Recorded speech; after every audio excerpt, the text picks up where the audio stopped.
first, can you talk about how the workshop for girls came up? The workshop for working with girls stemmed from my experiences in individual competition with hundreds and hundreds of girls. Not only was I finding a theme with the young ladies, but their mothers who would also take part in the first 5 or 10 minutes of the session.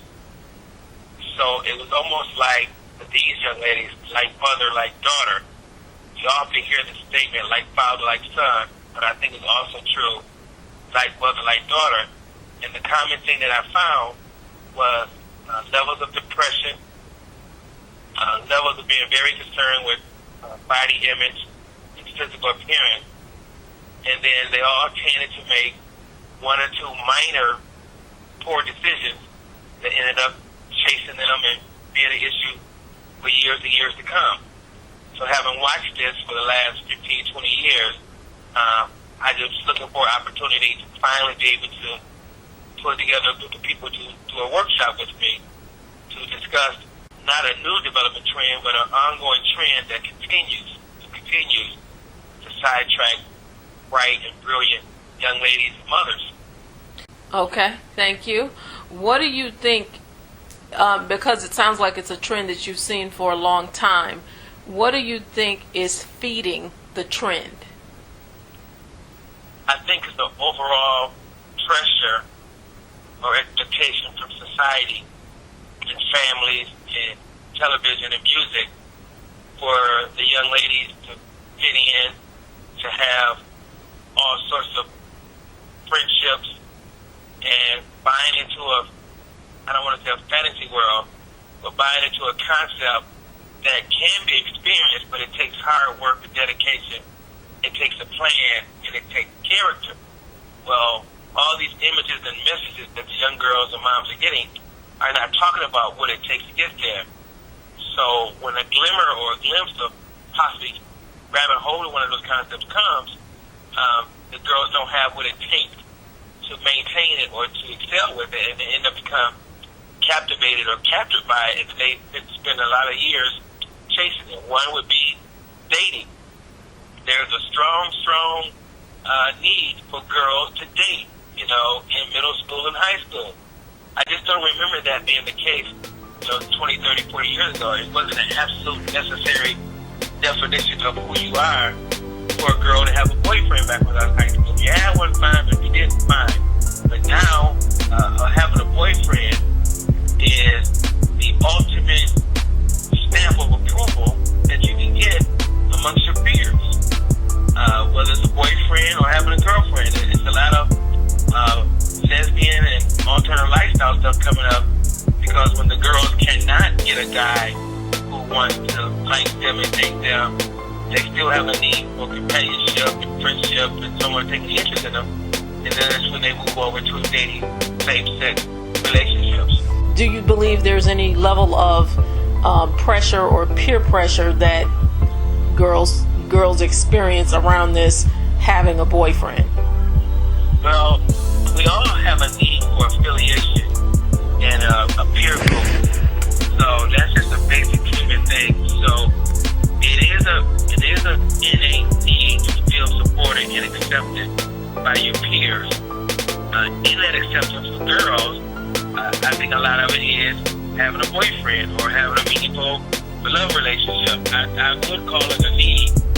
Now, society doesn't help by putting so much emphasis on dating relationships on TV and in videos and music.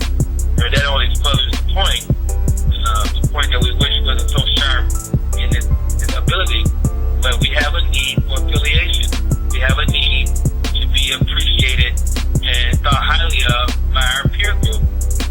That's just basic human nature, developmental nature of humans. And we find with teen girls, it's very strong. It's because of identity at that age. It's more important for some girls to have a boyfriend than to have the grades. Now, I'm not saying that's not the case with boys, but we're discussing girls right now.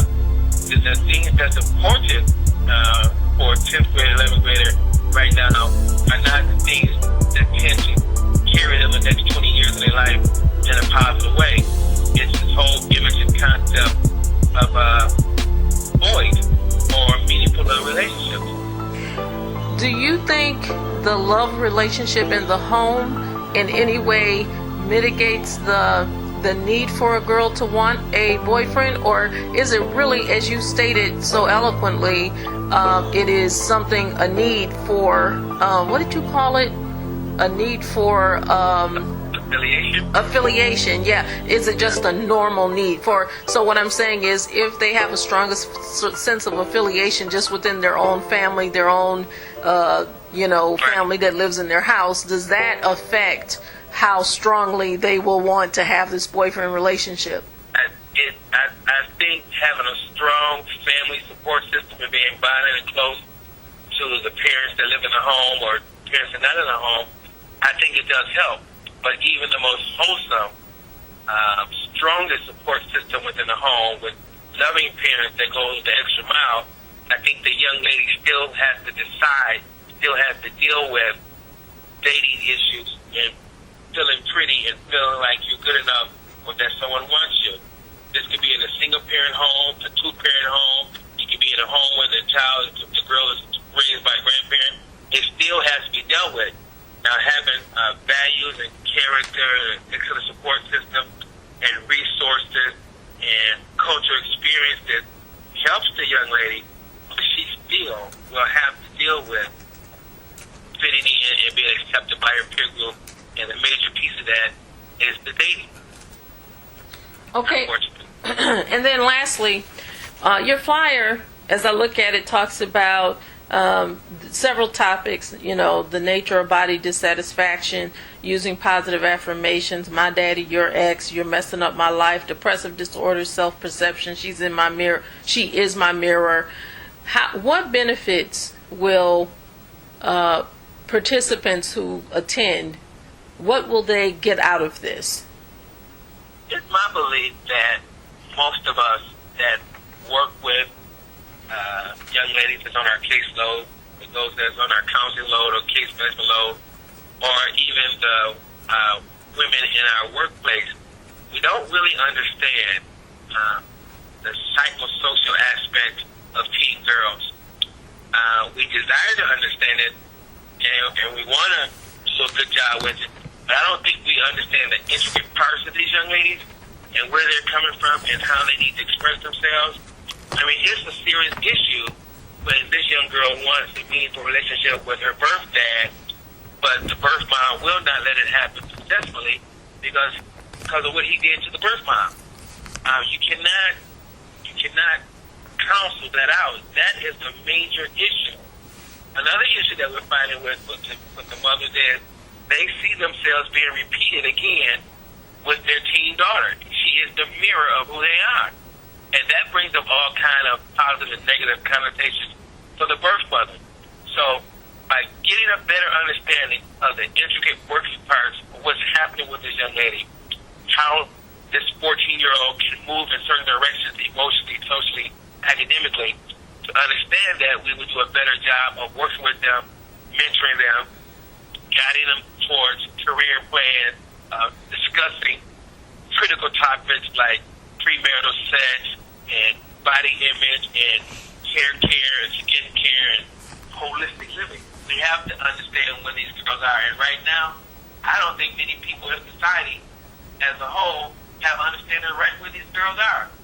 Because these girls have picked up their image and their identity from videos, from movie stars, from Hollywood, everywhere that we really don't want them to get up because it's not foundational. It's not enhancing their lives.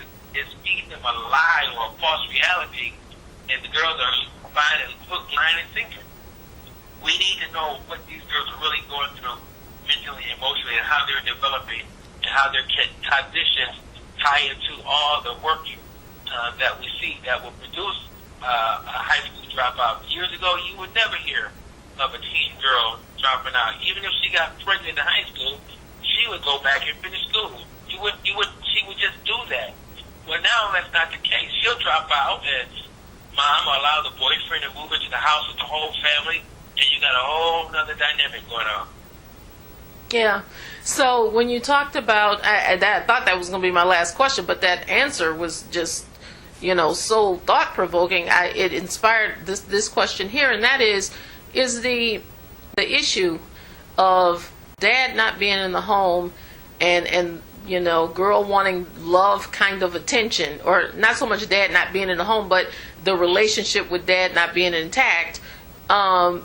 Is that impossible to help her work through? Because you were saying it's hard to counsel that issue out. Well, to help a young lady deal with the lack of support in relationship with her birth dad because he's not in the home, or he could be in the home and just too busy for her, it all goes back to self-concept, self-esteem, and how she really feels about herself. If that relationship is not there, then it's the responsibility of parents or teachers or the community to give this young lady activities, exercises, experiences that build her esteem, that build her self-worth, put males in her life who are appropriate, who can not take the dad's place, but who can supplement things that may be missing. Okay. As a whole, I think we put way too much emphasis on the presence of fathers into the lives of girls and boys.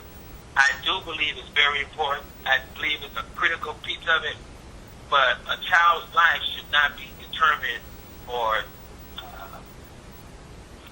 directed specifically because of a lack of relationship with the birth dad.